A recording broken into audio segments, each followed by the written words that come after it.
A good morning and a blessed Sabbath to all viewers and listeners. I want to greet you all and say blessed Sabbath to you as we are going to sit in the comfort of your homes to listen to present truth. And we continue with our topic, Judgment of the Living.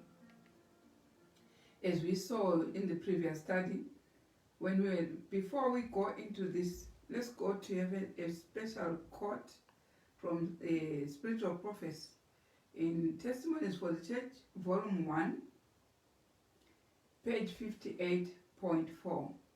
Want to see there is a special vision there which Sister White had seen according to how we were going to travel. So in that quotation, we will enjoy the special landmarks which are pertaining to our lesson today. Okay, shall we start from 58.4? My first vision. Right. It was not long after the passing of the time in 1844 that my first vision was given me. So this was Sister White's first vision.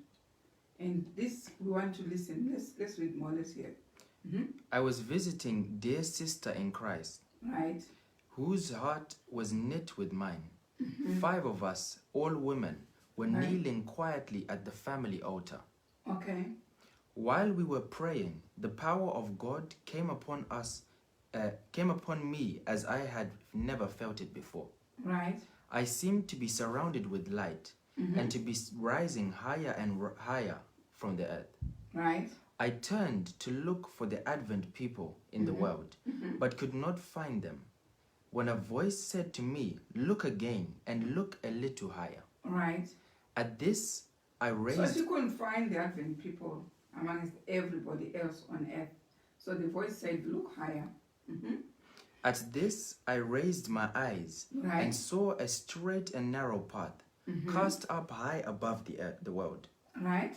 On this path, the Advent people were traveling toward the city. Right. So it's not that they were traveling like a plane in the air. No. It means the standard of their faith was higher than everyone at that time. So they were higher. So what happened? Let's read on. Behind them, at the beginning of the path, Right. was a bright light which an angel told me was the midnight cry. So they had a light which was called midnight cry. As we are studying in the previous lesson, we saw that the midnight cry comes second time in our time as a loud cry.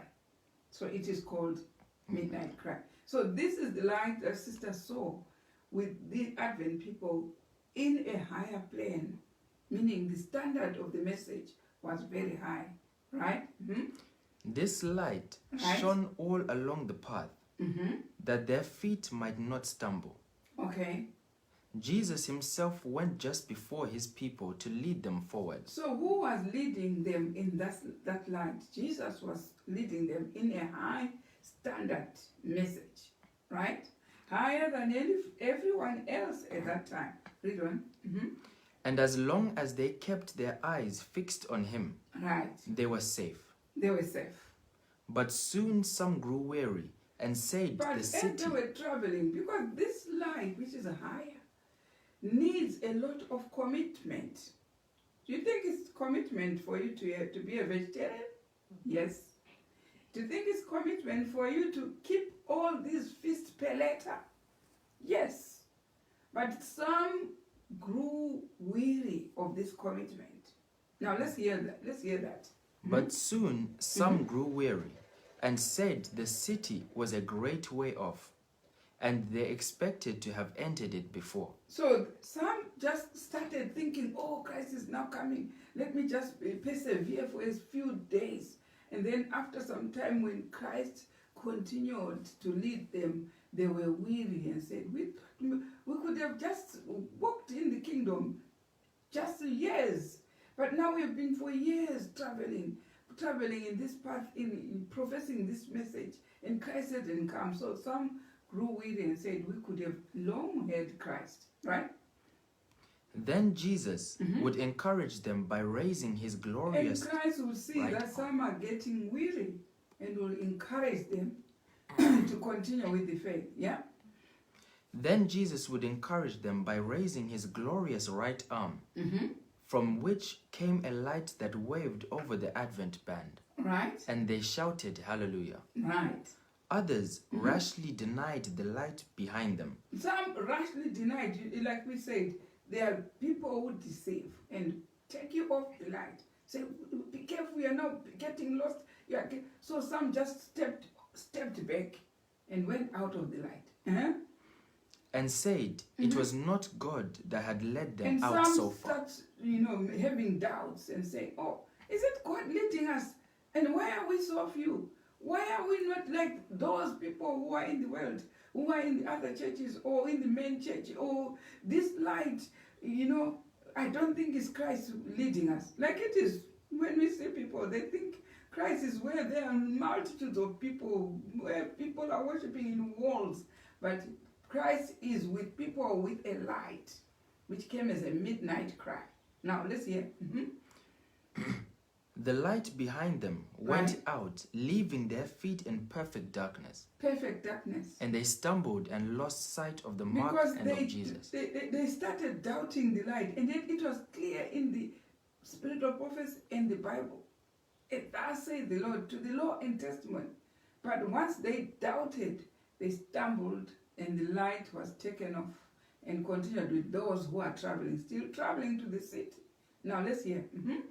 Soon we heard the voice of God like many waters, Right? which gave us the day and the hour of Jesus' This is coming. right at the end, where she was being focused with that vision, and it was showing what will happen towards the end. Now, so it says, soon we heard the voice. Listen, start that sentence again. Soon we heard the voice of God like many waters, Yes. which gave us the day and the hour of Jesus' coming. While they were traveling in that bright light, which people were doubting, thinking it was not God who was leading them, this company heard the date and hour of Christ coming. Like it is in Great Controversy. We are told that the Great Controversy, page 399, says, in these feasts or in this symbolic service, that's where even the date of the coming of Christ is. So those who are traveling in that light, they heard the voice telling them the hour, date and hour of Christ coming. Right? Read on. The living saints, The living saints at that time, that's why I say the living saints are the 144,000. Right? Read on. the living saints, 144,000 in number, Right. knew and understood the voice. The 144,000 in number knew and understood that voice. While the wicked thought Right. it was a thunder or an earthquake. Those who are not sealed are not, those who did not get the seal were the wicked. And they did not understand that. Instead, they say it was thunder. Right? Let's hear. When God spake the time, he poured upon the Holy Spirit, Right? and our faces began to light up and shine with the glory of God, Right? as Moses did when he came down from Mount Sinai. Right? The 144,000 were all sealed and perfectly united. On their foreheads were the words God, New God. Jerusalem, and a glorious star containing So the Jesus' seal name. is being repeated here in volume 1, Testimony for the Church, volume 1, page 58.4. The seal, the 144,000, these are the people who were traveling in that higher light. So I have heard people say, oh, it's the Sabbath keepers. So which particular Sabbath keepers were traveling in that higher light? And those who had those three seals, God, New Jerusalem, and the glorious star containing Jesus. These are the people who Sister White saw traveling in a higher plane and a big light on their feet. And it in a message which was called Midnight Cry in our time, which is the loud cry. So these are the people Sister White is talking about, who were traveling in that bright light, because in their foreheads was written God, New Jerusalem, and the glorious star containing Jesus' new name. Did you see that? Right, let's hear. At our happy, holy state, the Right. wicked were enraged Right. and would rush. And the wicked enraged about these 3 seals. Yes, you see them saying, why are you keeping feast? Yeah, these were all nailed to the cross. Why are you keeping? These were enraged by the seal in the forehead. Now, we cannot continue with this dream. It's so long.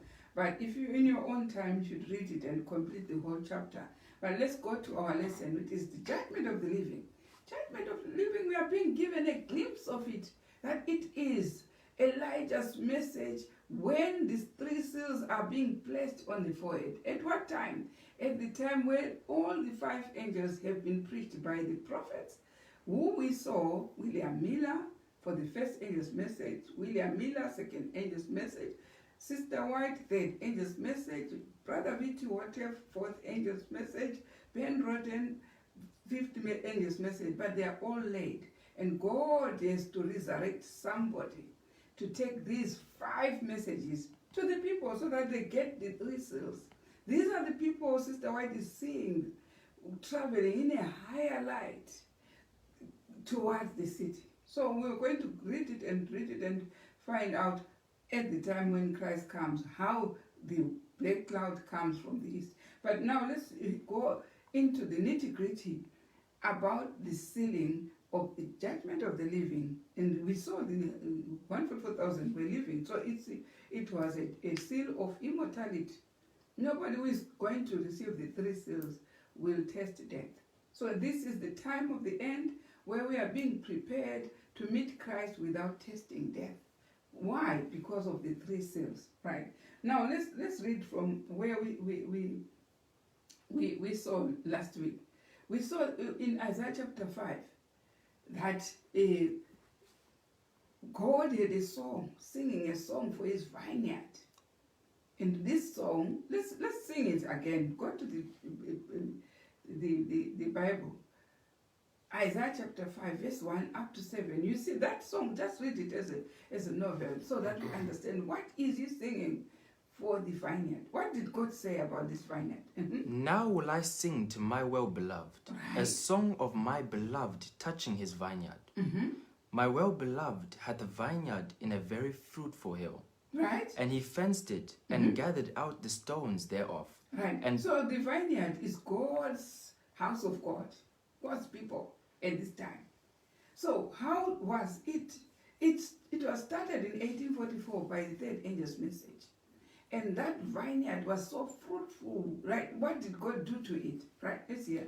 And he fenced it. He fenced this vineyard. And gathered out the stones thereof. And also gathered who was going to lead this vineyard.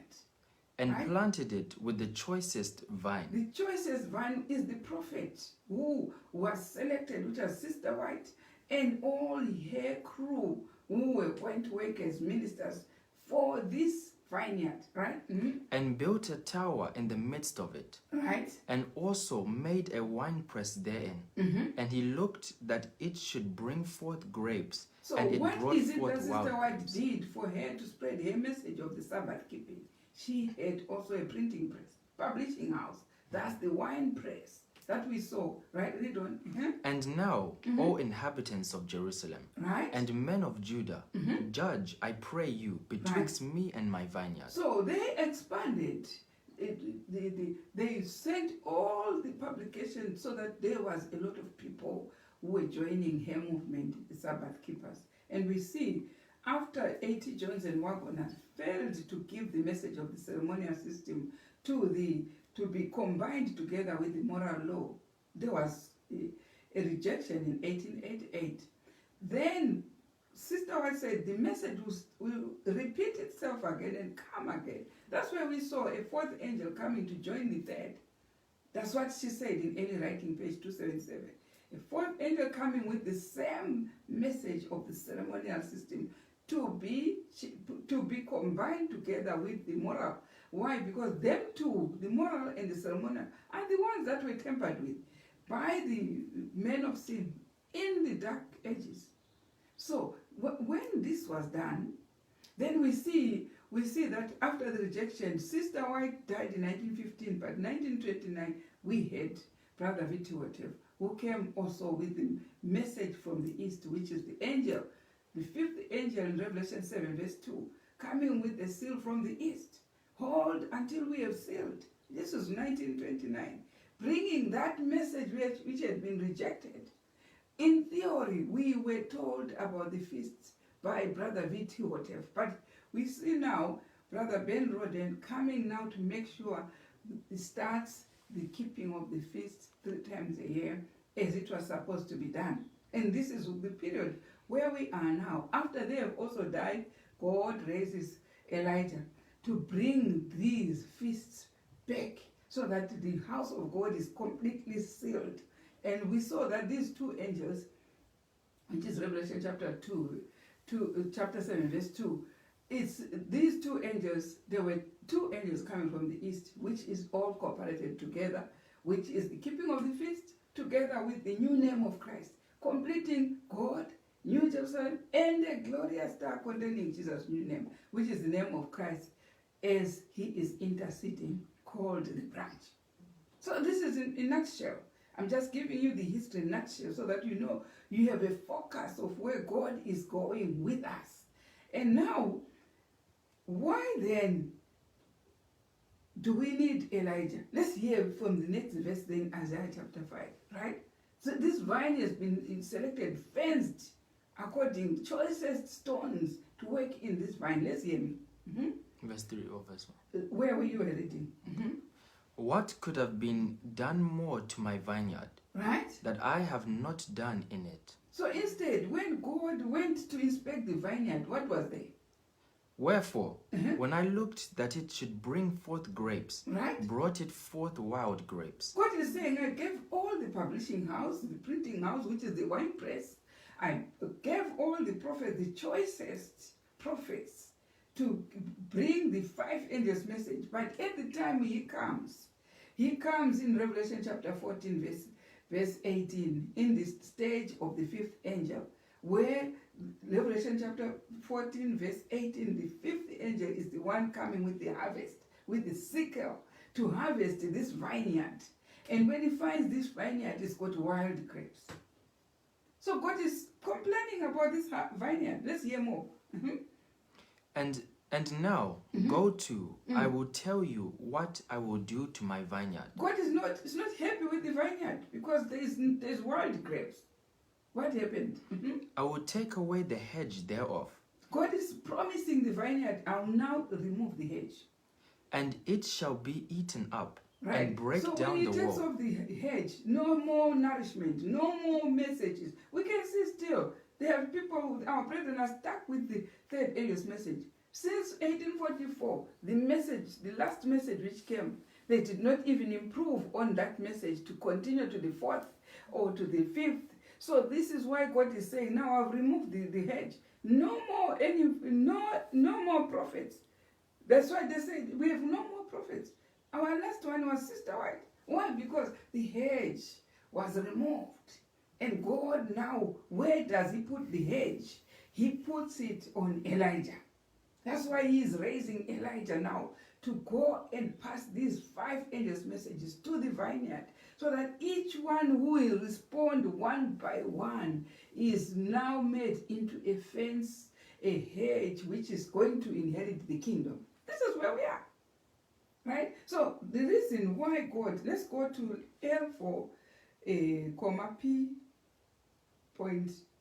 page 10 and the 34. Right? Let's read from it and find out. This is just recapping on where we went as far on the new moon. Right? We'll start from page 7. Okay, it is. It is. It is therefore only to be expected that the predicted Elijah will be denounced as a false prophet. This is what we were told. We were told that the very first thing, when Elijah is sent, we saw in Malachi chapter 4, verse 4 to 5, and Elijah, the first thing was given a syllabus. What was the syllabus? Go to the syllabus, Malachi chapter 4, verse 4 to 5. Remember ye the law of Moses my servant, Right? which I commanded unto him in Horeb for all Israel, Right? which with the statutes and judgments. So what is the syllabus of Elijah? the statutes and judgments which were given in Horeb or in Mount Sinai. Most people say Moses went to Mount Sinai and was just given the 10 Commandments. But God is saying, remember that law which I gave in Mount Sinai with the statutes and judgments. Let's prove if the statutes and judgments were given in Mount Sinai. Go to Nehemiah.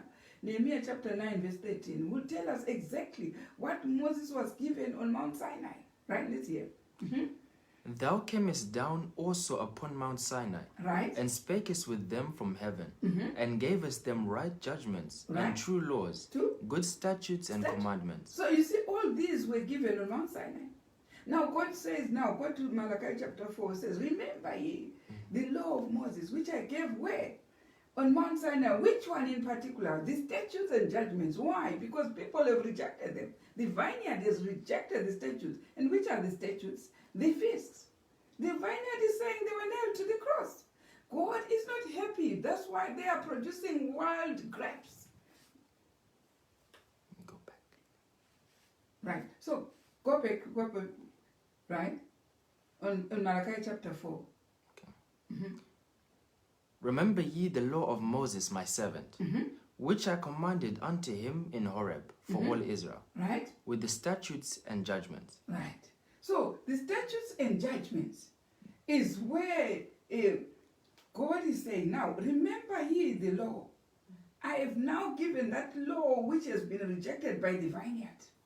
I will take it and give it to Elijah, who is raised with all these 5 angels' messages, which has been, studied all together. So that is, they were supposed to be given to the vineyard. 5 angels' messages. Now, one of these, or 2 of these, which are the harvest ones, which is the 4th angel and the 5th angel, is the harvest message. These ones, it has got the potential of producing what is called the statutes and judgments with all these extra laws. So he's saying he's sending now Elijah with these 4th and 5th to complete the seal, because everyone is saying the seal is the Sabbath, which was preached in 1844. But then we see there is another seal preached in 1929, which is New Jerusalem, and another seal in 1955, which is Jesus' new name, which is the branch message. So the vineyard should have the complete seal, so that God is not going to destroy it. Because he says, I'm not happy with the vineyard. It's got briars and thorns. Go back to the verse in Isaiah chapter 5. It says, I found briars and thorns and wild grapes. Now, go to the verse, I think it's verse 6 and 7, 5 and 6 there. And now, go to, I will tell you what I will do to my vineyard. Right. I will take away the hedge thereof, and it shall be eaten up, and break down the wall thereof, Right. and it shall be trodden down. And I will lay it waste, it shall not be pruned, nor Right. digged, Right. but there shall come up briars and thorns. Right. I will also command the clouds that they rain no rain upon them. No more latter rain. For those who have rejected the 4th and the 5th angel, no more latter rain. Why? Because that's the seal. It should be complete with 3. Sister White said, when they were traveling that higher plane, they had these 3 seals: God, New Jerusalem, and a glorious star containing Jesus' new name. So if then we don't want to proceed from the first one, which gave us the seal God, which is the Sabbath, and then the one which gave us the seal New Jerusalem, and the one which gave us the seal Jesus' new name, which is the brand, we don't want to proceed with that. God is saying it shall be trodden down. That's why he is proclaiming Ezekiel 9. Ezekiel 9 is surely going to come to those who don't want all the 3 seals in God's house. Right? So it's a nutshell and a history of what God is going to do after the sealing or judgment of the living. First judgment begins in the house of God. So let's hear on page 7, when you were reading in the chapter where it is therefore only. It is therefore only to be expected that the predicted Elijah will be denounced as a false prophet. Right. The very first thing, how to identify Elijah. We saw it when in our previous study. that Elijah will be predicted as a false prophet. That's the very first thing. Don't rush for those who are saying, oh, this one is the man of God. This one, everyone crowding and, football pitches, full. Be careful there. It says, the only thing that you should, when you're expecting to see Elijah, is see somebody who will be denounced as false. This is what spiritual prophets tells us, right? And what? It is therefore predicted. It is therefore only to be expected that the predicted Elijah will be denounced as a false prophet, right? Perhaps even the Antichrist. So also should be called an Antichrist. And what else? Offshoot. An offshoot. Or whatnot. Or whatnot. All these offensive names is there with the servant of the last message. The last servant of the hour should have those names. This is what is coming from the spiritual prophets. And whatever. Let's hear from the next paragraph. Moreover, the old devil has already put all his forces to work, piping pleasing tunes to lure truth seekers. How many prophets are there today? Piping everywhere. Piping. As it was when Moses was raised to go to Pharaoh. What happened?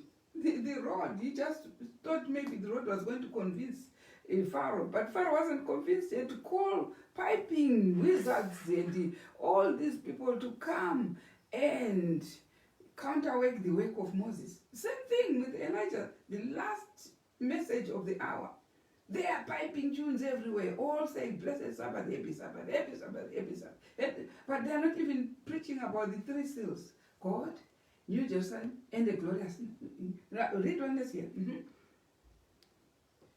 Moreover, the old devil has already put all his forces to work, piping pleasing tunes to lure truth seekers to climb aboard his golden bandwagon. Right?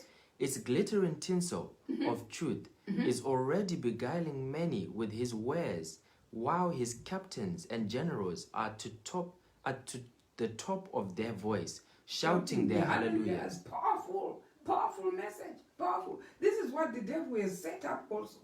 While God is using Elijah, the devil has set up also his piping servants, piping also thinking God is here, is with us, they're lost, they're offshoot, they're force, they're what?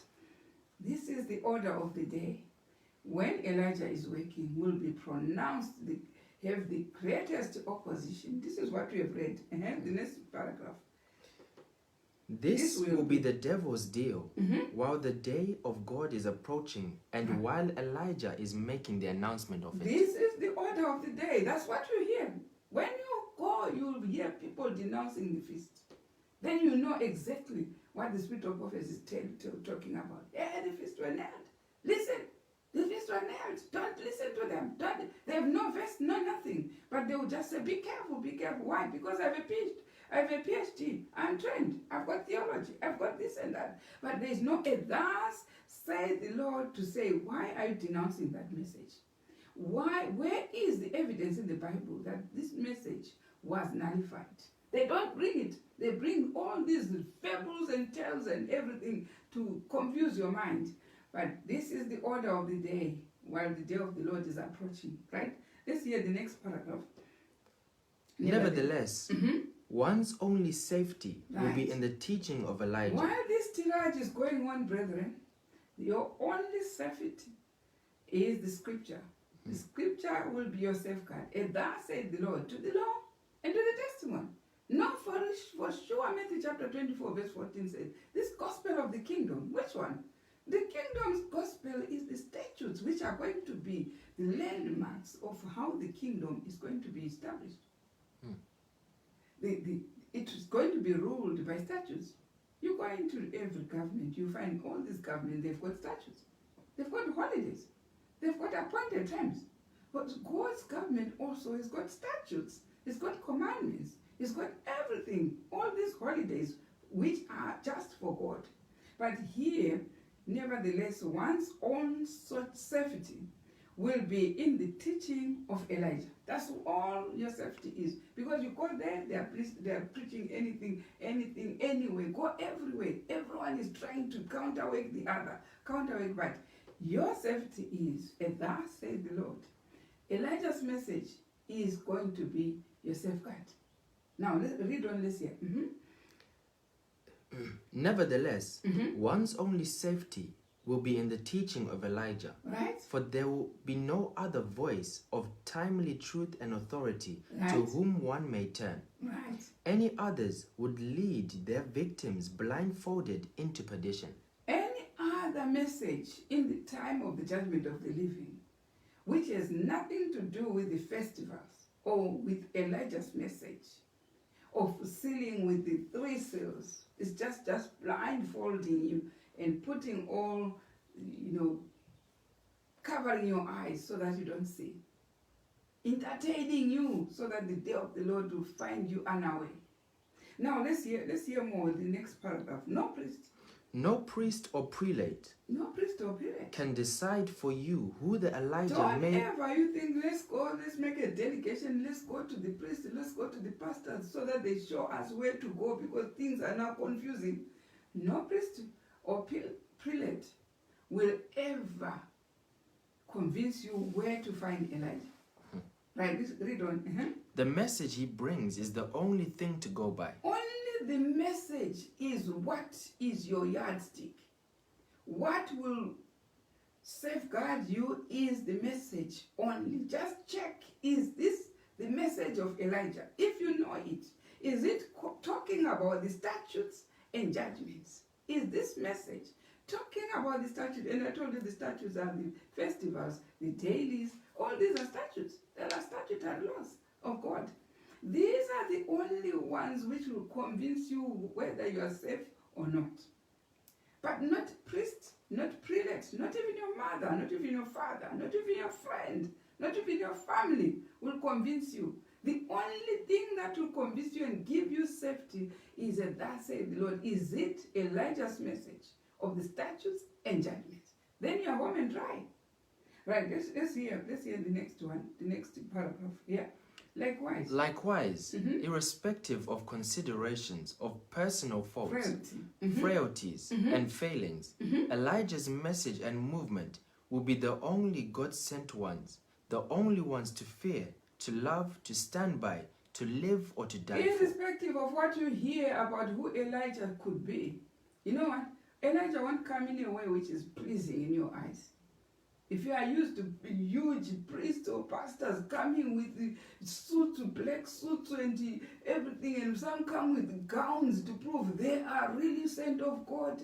If you are used to that, of your outward features, of you are convinced about what you see, you will be lost in the time of the judgment of the living, because it will only be a thus saith the Lord which will convince what is right. Not even your appearance, not even picture frames of showing how it was when that man was training wherever institute or whatever, a PhD or theologian or whatever. That won't convince you. Or even you are in the wall, it's properly written the name of the church or whatever. That won't convince you. What will convince you is the message itself. Only the message. And bear it in mind, the sheep know the voice. They are not lost. The sheep is those people who want to pretend to be sheep that are lost. But the sheep will just hear the voice, they are home and dry, they are safe. The Elijah's message will only convince the sheep. The goats won't be convinced. They will be looking for this and that. Who is it? Is it a man? Is it a female? Who is this Elijah? It's not dressed properly. They were doing that, the same thing to John. The same thing to Christ. They did the same thing. So that will never convince you, brethren. What will convince you is a thus saith the Lord in the scriptures, to the law and to the testimony. You're home and dry. First of all, identify the syllabus of Elijah, which are the statutes and judgments. This is your first homework. So if you are listening to any preacher, know for sure if he's claiming to be the message of the hour of the judgment of the living, of Elijah, which has been sent in the last days. You know the syllabus first. The syllabus should be Matthew 24 verse 14, the judgment of the message of the kingdom. Or the statutes and judgments in Malachi chapter 4 verse 4 to 5. That is clear in black and white in the Bible. You don't even need anyone to research for you. Just research when you are hearing, if this is nothing to do with the statutes, nothing to do with these festivals, then you know you are in a lost pulpit. This is what judgment of the living is there for you. Now, let's read on the next paragraph. Yeah? No, there will be no other shield when heaven opens and the storm breaks in all its dread fury upon the world, Right. to unavoidably pour down its lethal lightning from the skies. Right. So that's why we say in Malachi, remember, behold, the Lord will send Elijah. Elijah, go to Malachi chapter. Behold, I will send my messenger. I will send my messenger, Elijah the prophet. Right. In Malachi chapter 3, it says, behold, I will send. When God opens, he does not just open an obscure message. The message is clear, like it was to to Noah. He was sent to build the ark so that people find safety in the ark when the rains fall. It was clear. God does not send a message which is obscure. God sends a message which is clear and sound, so that when you reject it knowing that this is the message. And even in the last time, he sends in Malachi chapter 4 clear message, statutes and judgments. It's not something we should be so obscure, which you need a priest or a prelate to come and interpret for you. No, it's in the Bible. It's clear. And when heaven is opened for that message, no one should interpret it for you. You have to read it for yourself. That's why it says, behold, I will send my messenger. Read from that paragraph. Behold, I will send my messenger. And now we know which messenger it is. Elijah the prophet. Elijah the prophet. Right? And he shall prepare the way before me, and the Lord whom ye seek shall suddenly come to his temple. Exactly. This is exactly in clear, broad daylight. You don't need anyone to interpret for you. It's straightforward. We have seen the messenger is Elijah. If you want more clarity, you go to 475 Testament to Ministers. It's clear. Sister White is interpreting what it is in Malachi chapter 4 in Testimonies to Ministers, page 475. What does it say? What does she say there? Prophecy must be fulfilled. This prophecy of Malachi chapter 4 should be fulfilled. The Lord says, behold, I will send you Elijah the prophet, Right. before the coming of the great and dreadful day of the Lord. Right. Somebody is So to Sister come. White's paraphrases and say, it's somebody who should come. Somebody is to come Right. in the spirit and power of Elijah. Right. And when he appears, Right. men may say, you are too earnest. You do not interpret the scriptures in the proper way. So she further reiterates that person will have problems. That somebody will have problems from people who she has been sent or he has been sent to. They will say, you don't interpret the scriptures. You are not. They are the learned ones who will come with their certificate to say, we know how to interpret what you are not getting it. You are not. So that person still has problems. Did you see that? Now let's go back to the next paragraph. I want us to read from General Conference, special page 12 there, under all may be for a sure. All may for a surety know both the day and the Elijah as he proclaims it. All, even a small child will know who Elijah is. It is not something that you find and go to the wizards to guess for you to say, I think it's this one, I think it's this one. No, it is clear from the scriptures. All may for a surety know both the day and the Elijah as he proclaims it. They will know who this one is. It's Elijah. It's Elijah. It won't be somebody that we know that is ordained when everyone is looking and saying, oh, this one has been ordained today, he's a pastor, we have seen it, he has been picked, now look at everyone is beholding, he's being ordained. It's not somebody. It's somebody who will be identified by a message. It's the message which will identify who Elijah is. Now let's hear more. All may for a surety know both the day and the Elijah as he proclaims it. Right? all will see that no one but Elijah can proclaim the day. All will see that this job is for Elijah, not anybody else. Yeah, it's not for these other 8 talents. There's only one talent God is going to pick to declare the judgment of the living. Not everyone. It's not everyone. You won't find it. That's why people say, why are our pastors not declaring the prophecies? Why are they not understanding Revelation and Daniel? Why are they not all these prophecies of Isaiah or Ezekiel? They are not even teaching us. Why? Because it's not their job. It's not their job. The job is for Elijah, the prophet. It's not their job. You want to listen from them, you will turn the Bible upside down if you are not careful. Because God speaks through the prophets. Amos chapter 3 verse 7. It's the prophets that get the instruction to bind up the testimonies and bring it, the prophecies, bind the prophecies and make the people understand what God has written in the prophecies so that people understand where we are going. It's not the job of every talent. No pastors, no teachers, no evangelists, no whatever. It is for the prophet. Did you get that? So let's hear from that same book, the page 19, it's General Conference Special, page 12. Yeah, page 19 now. Yeah.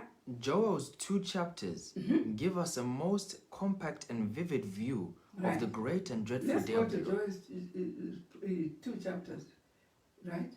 First part, Joel 2, chapter 2, Verse 1. Yeah, this one. Blow ye the trumpet. Listen to what Joel says. Blow ye the trumpet. In Zion. Where? Zion. Did you see now why the message, the angel is coming from the east? Zion. Blow ye the trumpet in Zion and listen to that. And sound an alarm in my holy mountain. Right. Let all the inhabitants of the land tremble, for this day of the Lord cometh, for it is nigh at hand. Right. So why did you pick to say blow ye the trumpet? And let's hear more. A day of darkness and of gloominess. Right. So why is it dark? Why that day is dark is because the festivals, all the times and laws which were changed in the Dark Ages are being changed again in our time. So it's darkness. That's why Elijah is sent in a day which is so dark. Right? Now let's go back to the paragraph. Let's hear more. Joel's 2 chapters give us a most compact and vivid view of the great and dreadful day of the Lord. Right? From these alone, we can clearly see what it is like. And as Elijah comes just before that day begins, he must necessarily be the one who is to interpret these prophecies of the day, right? And who consequently announces that the day is at hand. Right. You may have the books, all these books of these 5 writers, the 5 angels' messages, you may have them, but does not mean that you are going to be the one chosen to proclaim them as Elijah. It does not mean. You may have them in the chapters and say, we know that chapter, but proclaim it then if you know. It's God who will give that talent of proclaiming the prophecies to the people, to the Elijah of the day. You can keep everything, keep all the books and keep all the spiritual prophecies in your shelves. But the talent of proclaiming those prophecies come with the designed person to proclaim them. And no doubt, even when you try to proclaim, people will know that that talent is not in you. The talent will only be given to Elijah the prophet to simplify all the prophecies so that people will know. Yes, we do not, argue with the idea that people have got all these books. They have them. Yeah, all people have got all the spiritual prophets from Sister White. They have them. Even some of them we haven't even read. But God will only supervise Elijah's work to the people. Whether you know everything, even the index of the book or anything, this doesn't matter to God. When God is using it, is an organized God. What he has said in Amos chapter 3 verse 7 will be done through the prophet. God doesn't do anything unless he uses a prophet.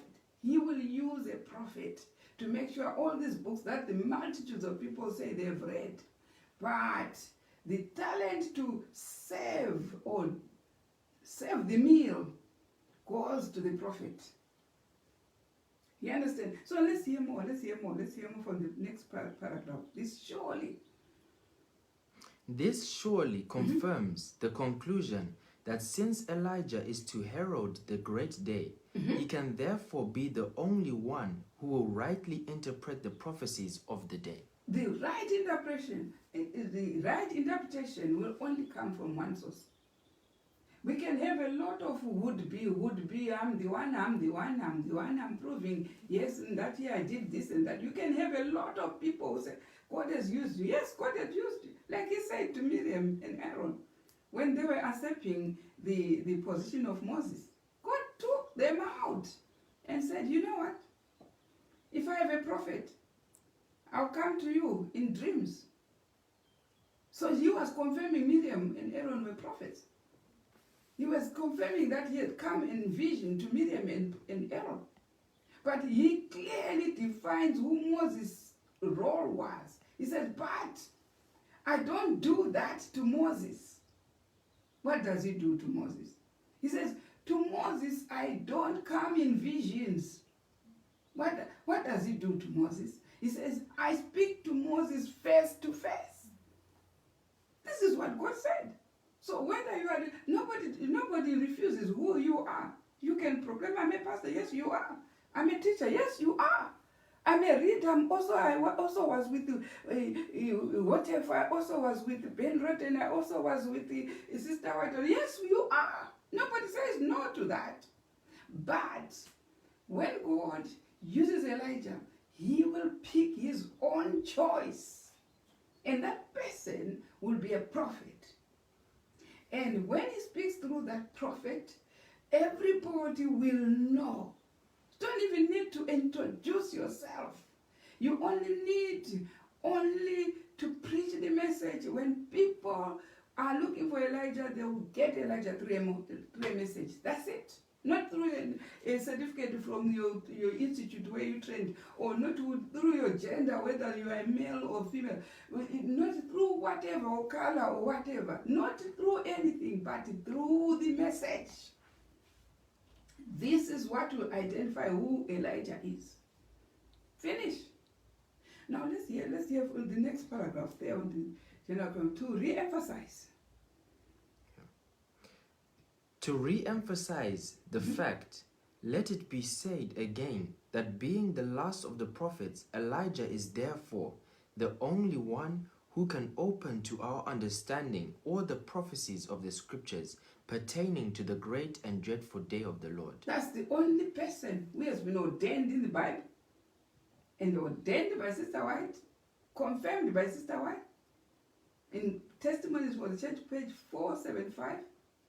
The Bible in Malachi chapter 4, verse 4 to 5, and chapter 3, verse 1. Elijah has been confirmed that is the only one who is going to open the prophecies so that the people will understand. It's simple. That is a simple statement from Spirit of Prophet. Let's read on. We are reading from the General Conference, special, page 19 and above. Right, let's hear. Prophecies which heretofore have been only mysteries to all.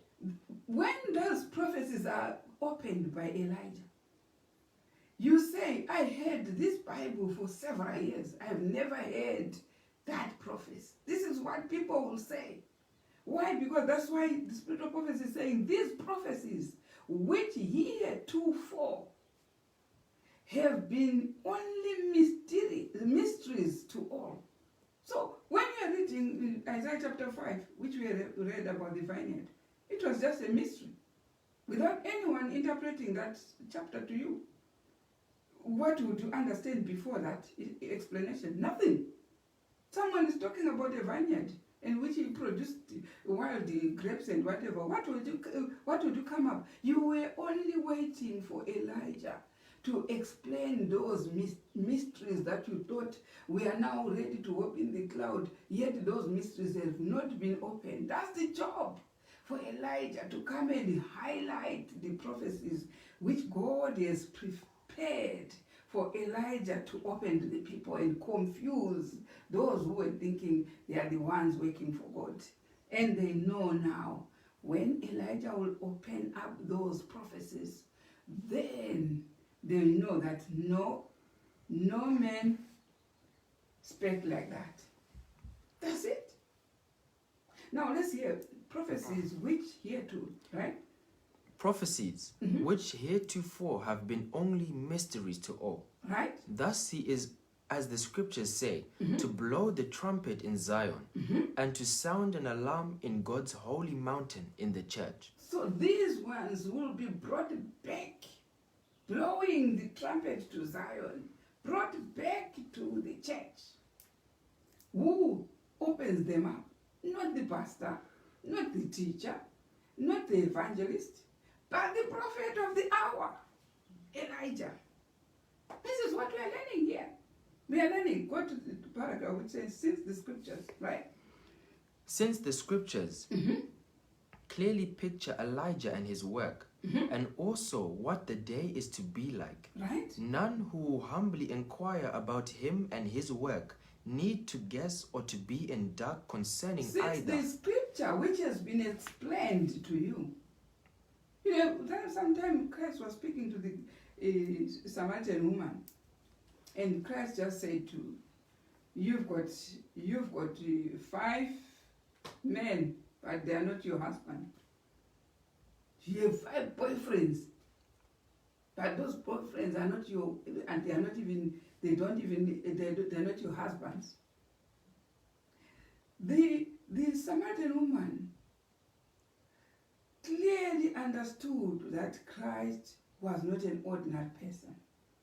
Christ was a prophet. That's why she said, "Sir, I perceive you are a prophet."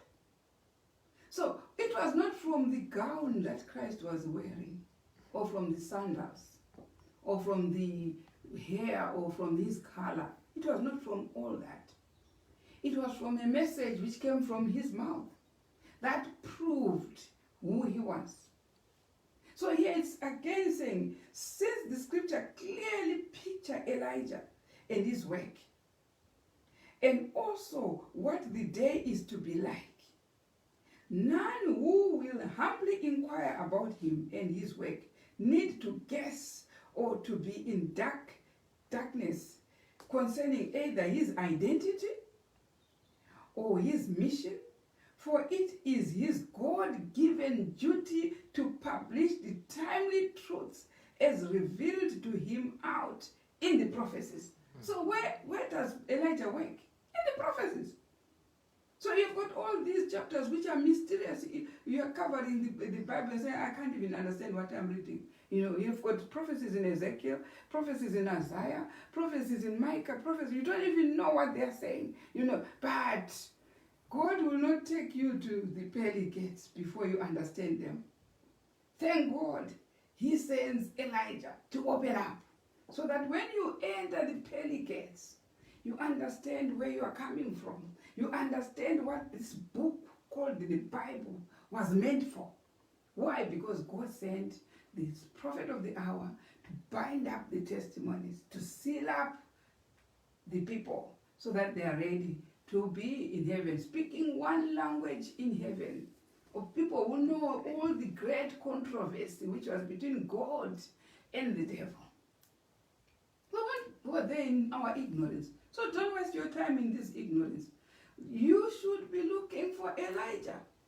You should be looking for the messenger of the hour to open up the scriptures for you. And someone says, now I want to read for myself. I want the Bible and the Bible alone for myself. You know what? You get haywire alone there. You won't understand these mysteries.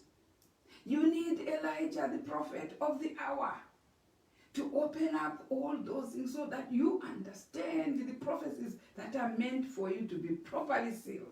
And you have God, New Jerusalem, and the glorious star, and go highway, which Sister White has seen the advent at last, walking with these 3 seals, upper, going high, heading to the city.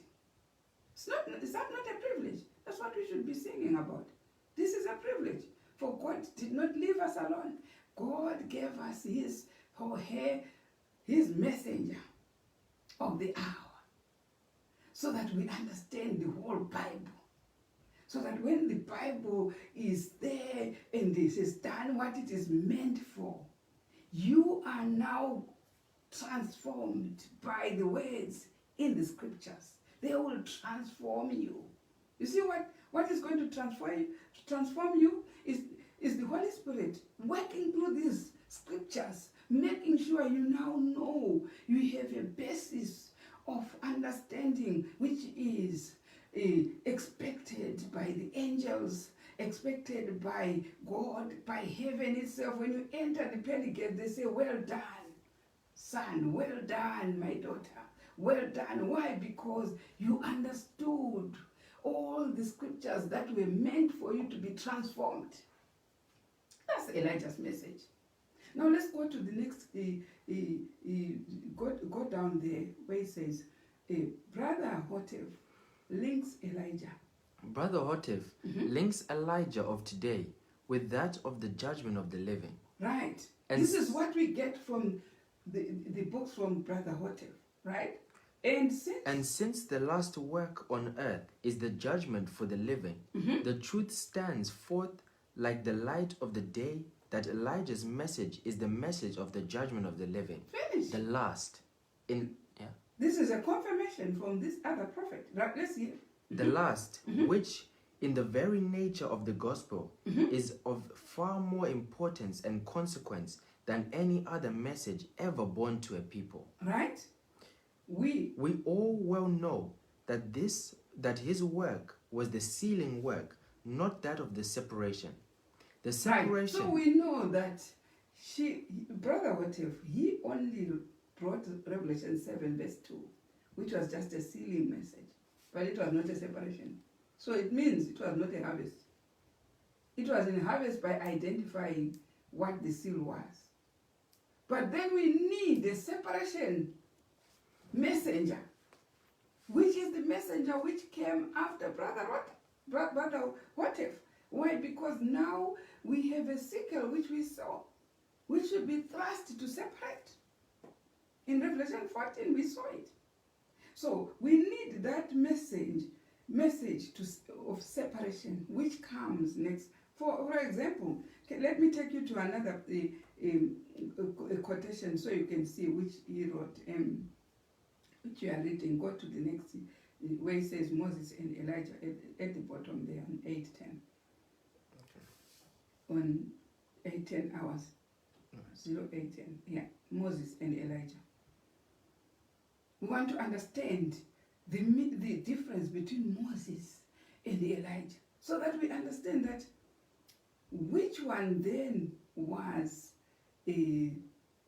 Brother Hotev preaching. Who was he, the Moses, or was he the Elijah? You understand, right? And Moses and Elijah the Tishbite both stood with Jesus on the Mount of Transfiguration. Do you remember when they stood on the Mount of Transfiguration?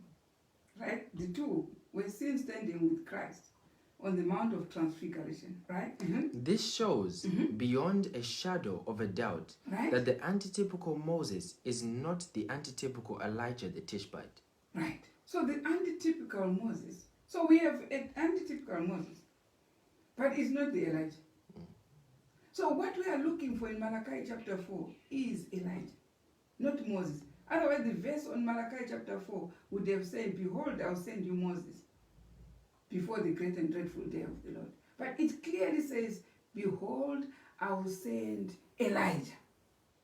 Did you get that? So we want to see whether Brother Hotev qualifies to be Elijah or to be Moses. Now, let's hear from that chapter. And This shows beyond a shadow of doubt that the antitypical Moses is not the antitypical Elijah the Tishbite. Because we have been promised that it's Elijah coming. It's not Moses coming. Right, let's hear. Moses is a type of the resurrected Israelites in a special resurrection. So Moses died and was resurrected. So he is a type of, Moses is a type of the resurrected Israelites in a special resurrection. So there are people who are going to, the saints who are going to sleep and also be resurrected. Their type is Moses. Right? Let's hear.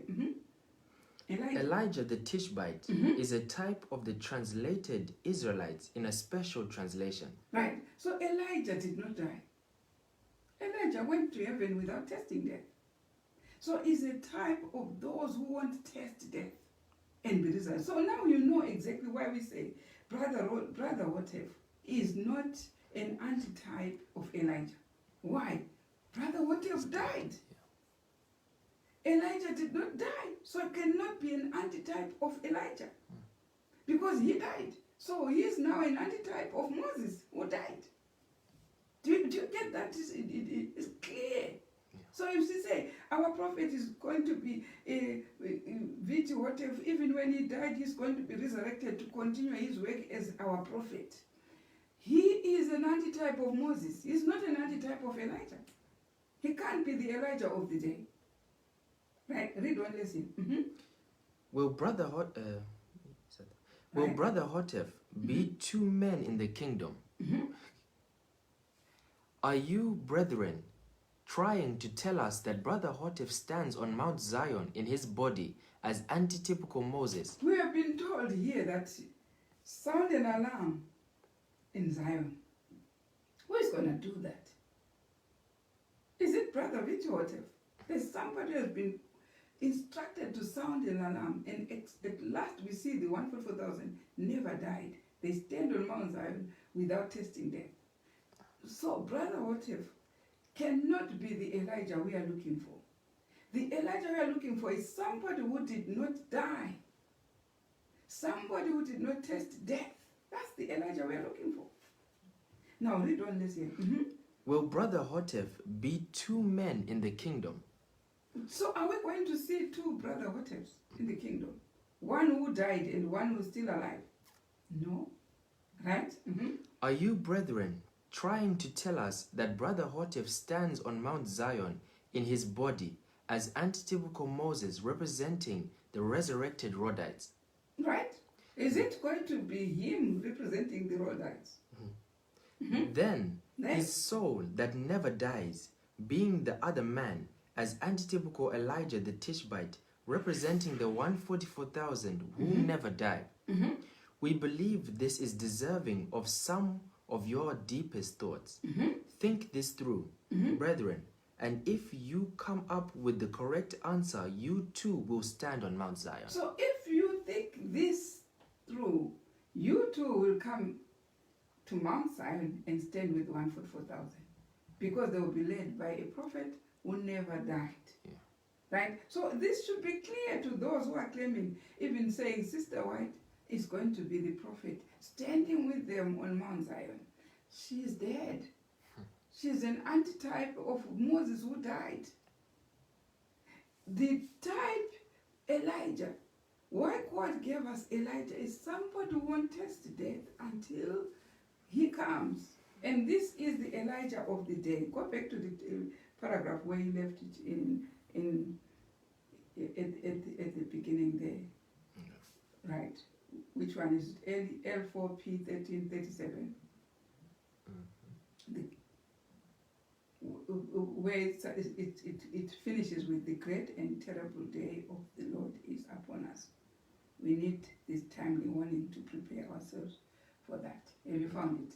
This is L4P1337.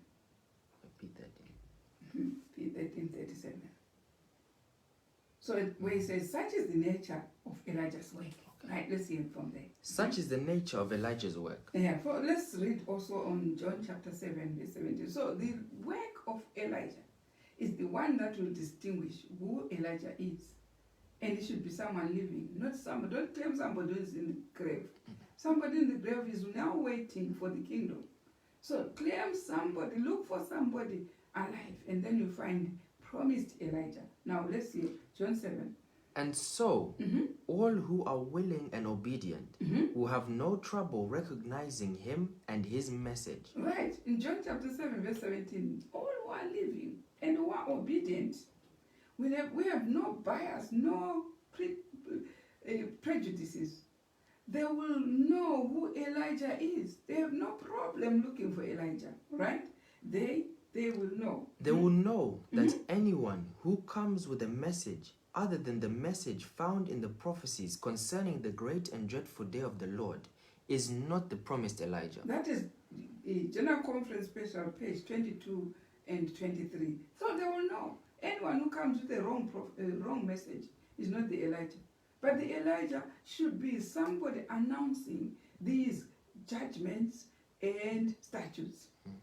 Anything apart from that is not the Elijah of the day. Right? Let's hear from the next paragraph.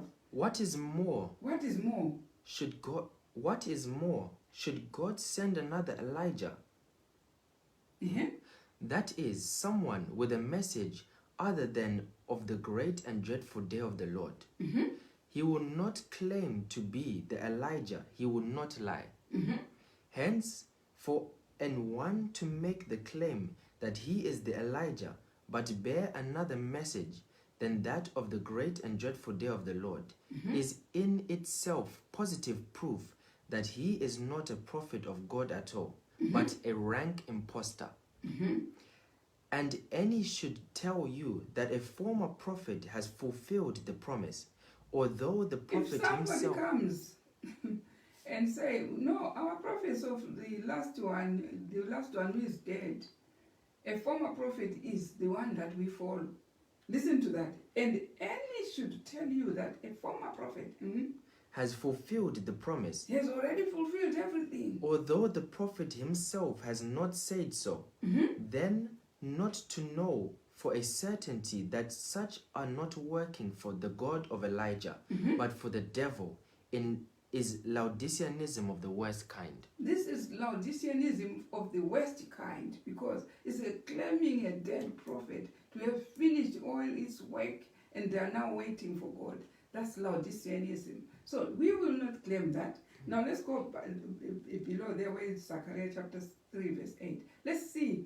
We know in Zechariah chapter 3 verse 8, we know when Moses was leading the Israelites in the Exodus movement, that after his death, God raised Joshua. So all the last prophets are now dead, as it was with Moses.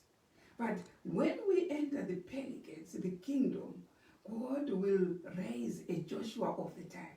That's the other thing. The Joshua of the time is the one who entered the kingdom with the second Exodus, like it was with the first Exodus. Let's see as we read on Zechariah chapter, just start from verse 1. Zechariah 3, verse 1. Okay. Verse 1. And he shewed me Joshua, the high priest, standing before the angel of the Lord, Right. and Satan standing at his right hand That's why to we resist hear him. on Zechariah chapter 3 a mentioning of Joshua. That's the promise that after all these prophets have died, God raises another one. Now is an antitype of how he raised Joshua after all the prophets who were loyal have died. Do you understand? That's why we will observe the work of Joshua, and that will give us the work of the antitype of Joshua after all the prophets are dead. And this one is the one that will lead the second Exodus into the pearly gates, right? And the Lord said unto Satan, the Lord rebuke thee, O Satan, even the Lord that hath chosen Jerusalem rebuke thee. So Joshua, after all these prophets have died, will also have the name which is on the three seals. Go to verse 8. Let's hear. Verse 8. Hear now, O Joshua, the high priest, Right. thou and thy fellows that sit before thee, for they are men wondered at. So Joshua will have also people who follow him or her, which are called by the Bible men that are wandered at. They are men wandered at. Why is it a wandering at? Because they've got this gospel, which now combines the 10 commandments and the festivals, as it was before the men of sin tampered with. But what are they? Those who combine the 10 commandments and the festival, what are they according to that? Let's hear. For their men wandered at. And then? For behold, For behold, I will bring forth my servant the branch. So that's where the branch is brought to Joshua. So Joshua will lead the branch movement. Did you hear? These are the ones. So when you are talking about Joshua in Zechariah chapter 3, you are now talking of Elijah, the last one, who rules or who leads the 12 tribes of Israel, while their name now is called branch. Why? Of course, the 3 seals, one of them is the last one, which is Jesus' new name, the branch. So now you understand how the branch name comes to the last messenger, which is Elijah. And because this messenger now has all these 3 seals and leading the branch movement. Did you get that now? That one. Right, let's hear from where we are reading there in the quote, the paraphrase. I will say, I will, says God. I will, says God, says the Lord, bring forth my servant the branch. We heard that statement from Zechariah chapter 3 verse 8, right? I will bring forth my servant the branch. Let's hear. That is, he will bring forth the message of the branch, Right. Christ our righteousness. This is the message which gives the righteousness. You remember Isaiah chapter 11, which is saying we had the stem and the rod and the branch. So this is the finalization of this tree of Jesse.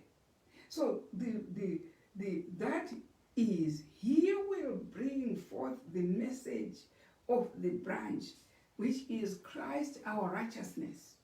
So the branch message is called Christ our righteousness. So that's why the branch has fruit in Isaiah chapter 4, verse 2, it says, the branch shall be beautiful and glorious, while all others, as 7 women are having their bread, eating their bread, wearing their apparel. But the branch will be beautiful. Why? They have gone to the last stage of the 5 angels message. And those men, what are they called? Men wandered at. Why? Because they are branches. They are branches. They take up after the new name of Christ, when he entered the Holy of Holies, is called branch. They are also called branches. Why? When Christ was called Christ, those who followed were called Christians. Yeah. So those who, when he is called branch, those who follow him when he is called branch, they're called branches. Finish.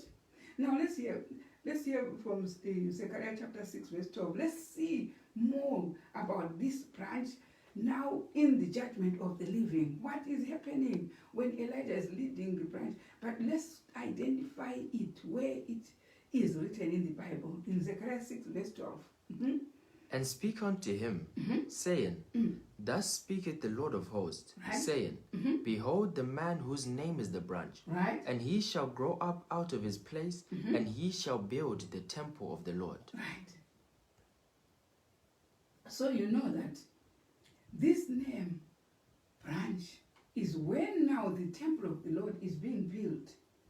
And this temple is the church triumphant, going to be filled with the saints only, which we find in 595 Acts of the Apostle, this temple being built. Let's see this temple being built.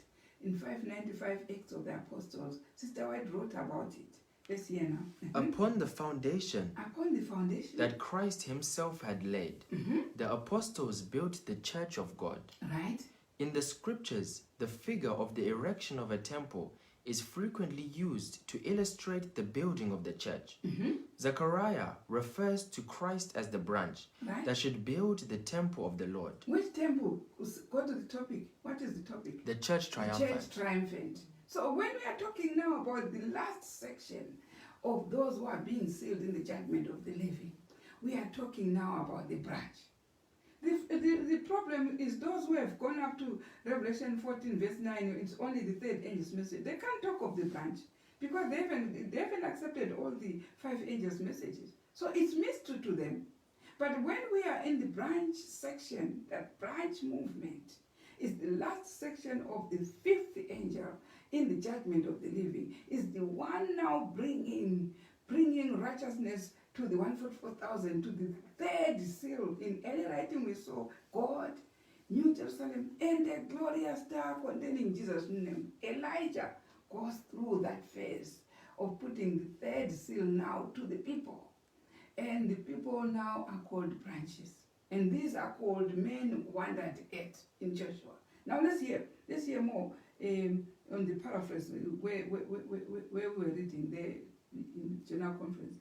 It says, to behold Christ is to behold. To behold Christ. We were said, behold the man whose name. Did you see that phrase on Zechariah 6 verse 12? Behold the man whose name is the branch. But now we have to be understanding what is it to behold, right? To behold. To behold Christ is to behold his message. It's to the behold branch. the message of the branch. Behold the man whose name is the branch, is to behold his message of the branch, right? Christ's own righteousness Right. will build his temple. Christ's own righteousness is the one which will build the temple. And he, the branch message, Christ our righteousness, Right. shall grow up out of his place. Right. Christ's own, it says, to behold Christ is to behold his message. The branch, Christ's own righteousness, will build his temple. So what is the explanation of the branch name? It also means the righteousness of Christ. So when you're talking about branch, the explanation, the definition branch means Christ's righteousness. That's why we find it in Jeremiah chapter 23 verse 5, that it is righteousness of Christ.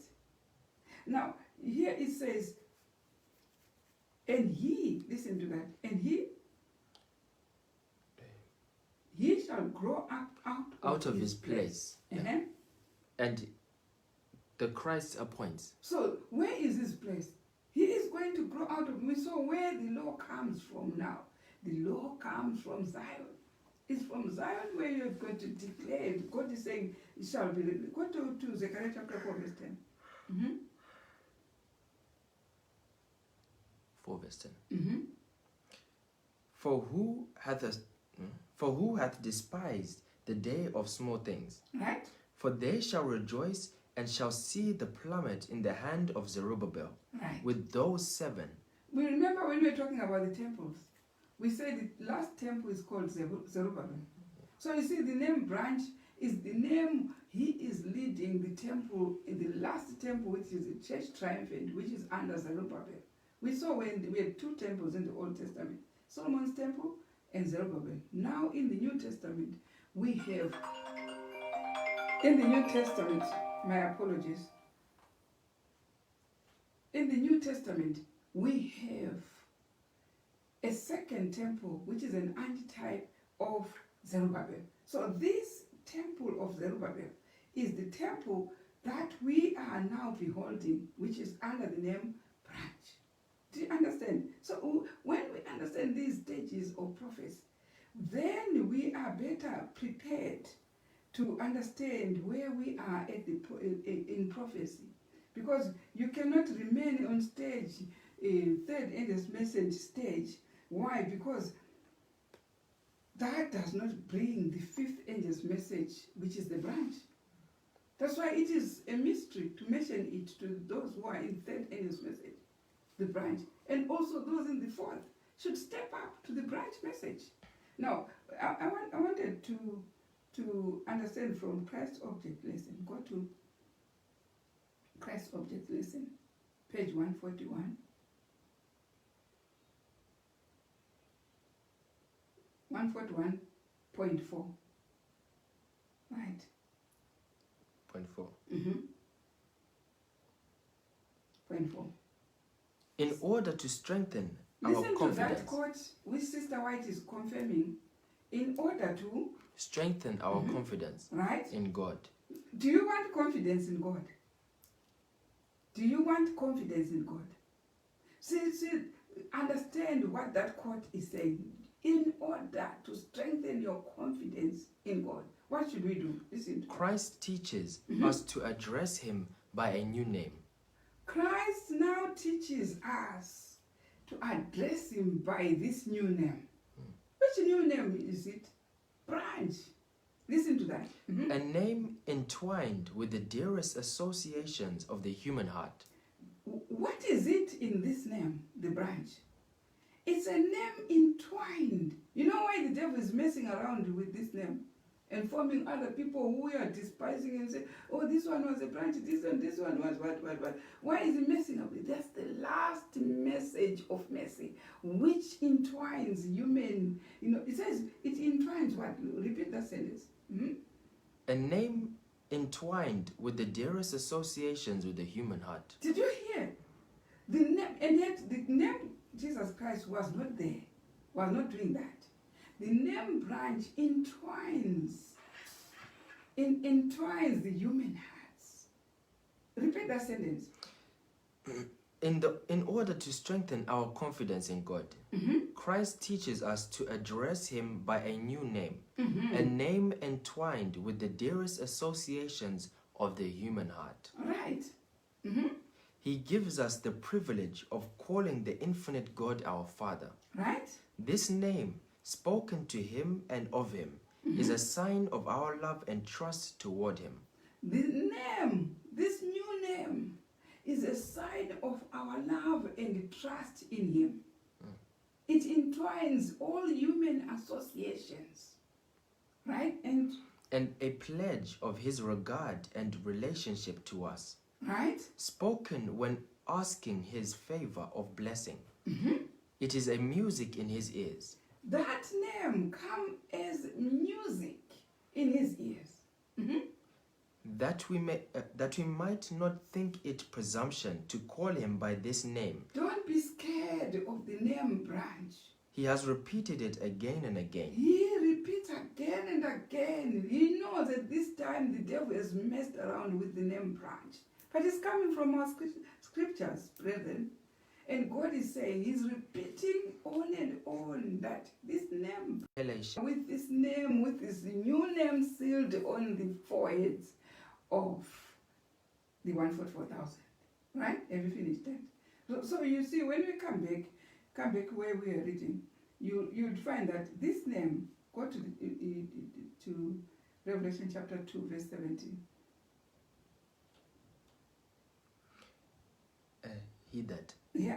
He that hath an ear, let him hear what the Spirit saith unto the churches. He that has an ear, let him hear what the Spirit says to the churches.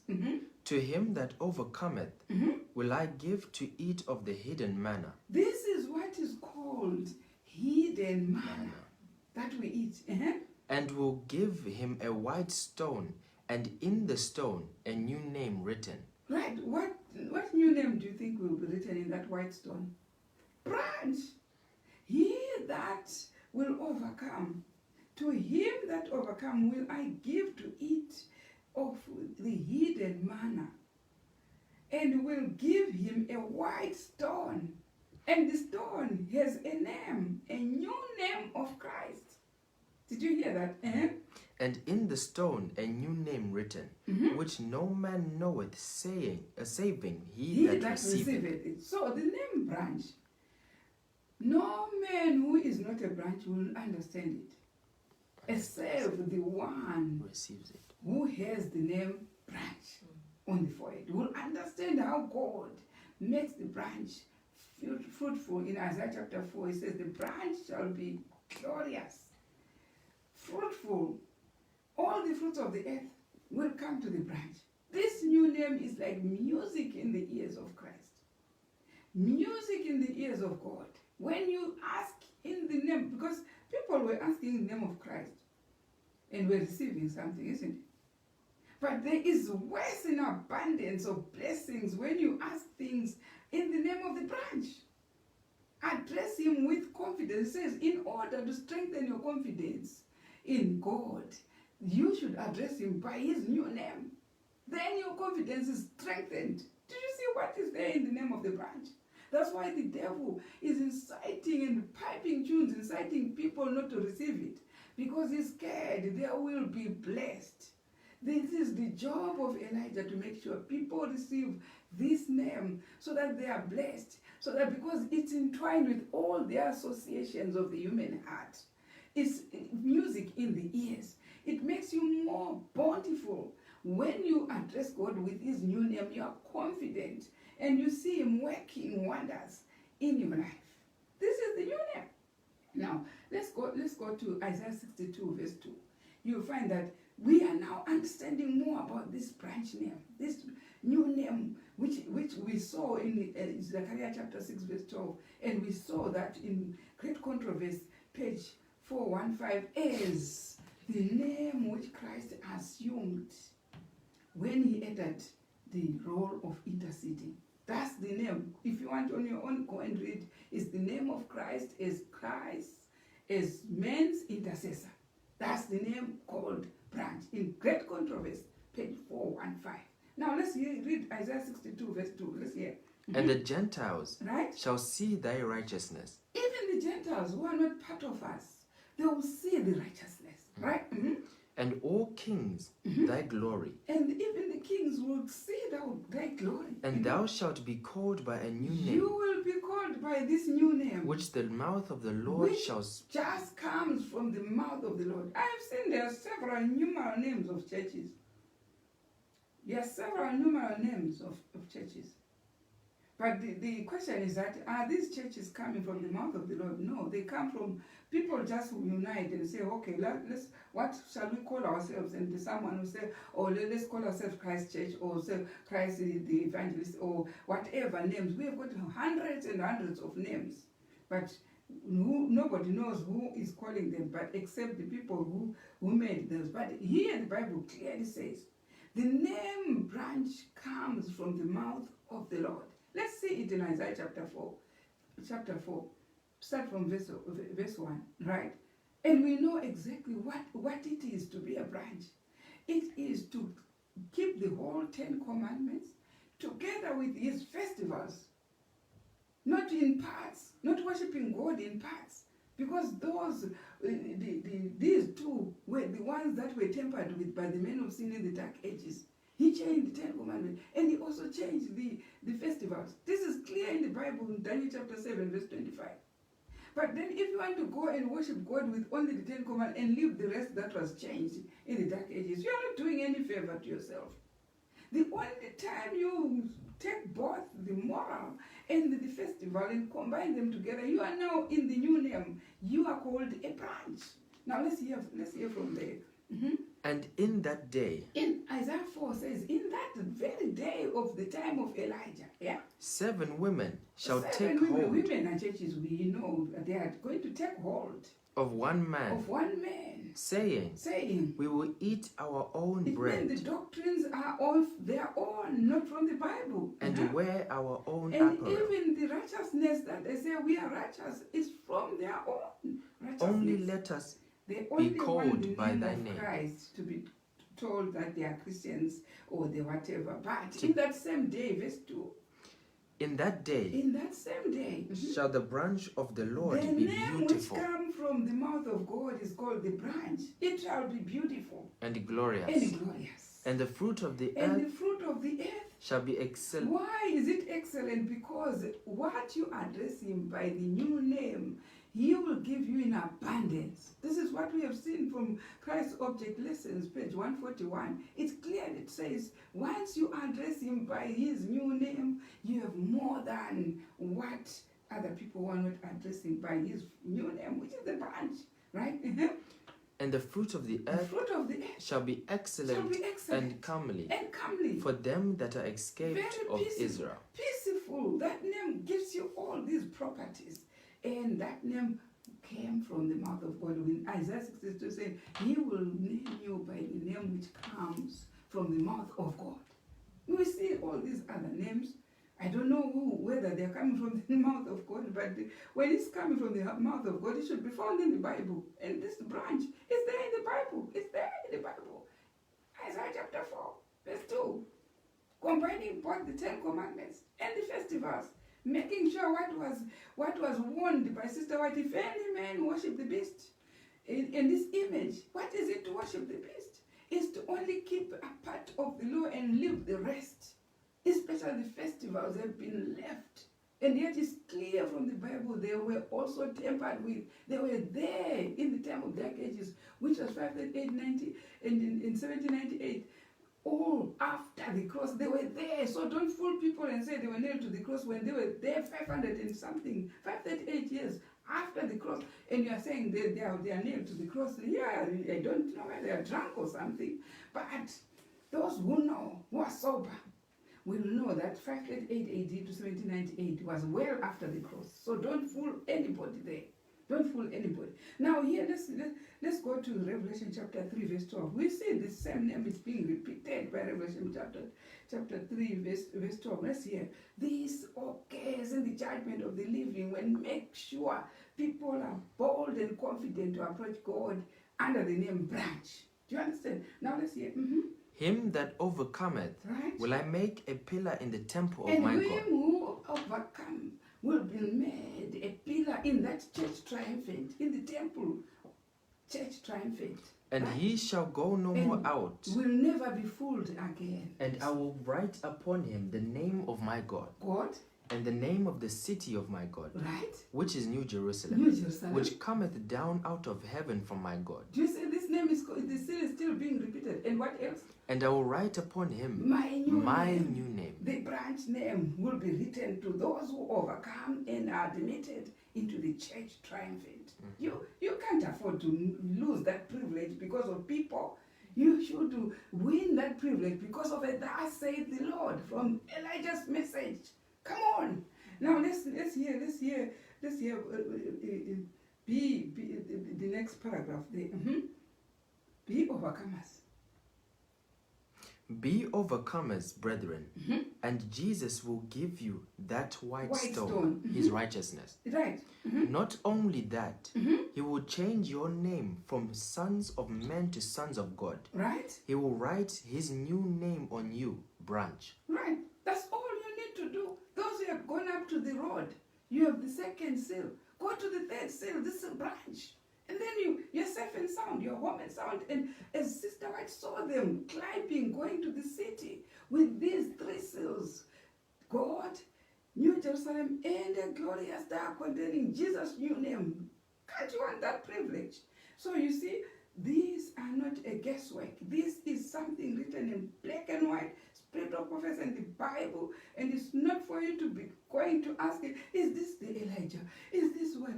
Is this the message to it? And no priest or prelate will tell you any answer there. The only answer comes from the message. The message alone will convince. It's got a credential. Go to Jeremiah chapter 23, verse 5. Let's see this name here. Behold the days. Listen, they are all pointing to the time of Elijah's message. All these prophets, Jeremiah, Isaiah, everyone else, pointing to the time of Elijah. Let's hear.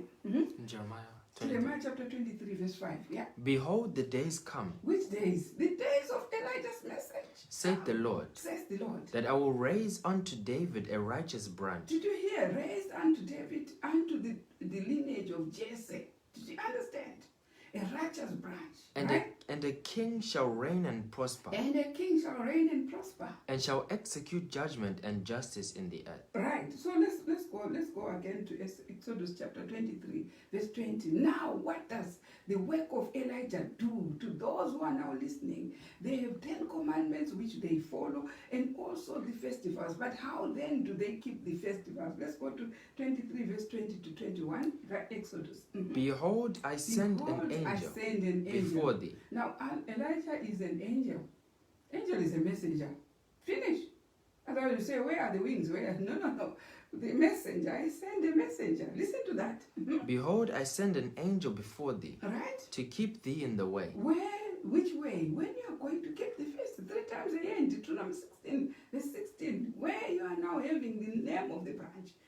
And to bring thee into the place which I have prepared. Right? Beware of him and of obey that. his voice. Beware of that voice of Elijah's message. Yeah? Provoke him not. Provoke that verse not. For he will not pardon your transgressions. Why? For my name is in him. On that messenger. The messenger we are expecting to be Elijah should have God's name. Which is God's name? The branch. Should be a branch. Because that messenger is the name of God, the branch. Beware of him. That messenger won't pardon you. This is what we have been told here. Go to I went to that quotation which we want to read on. Go to Zechariah chapter 12, verse 7, just below there. Mm-hmm.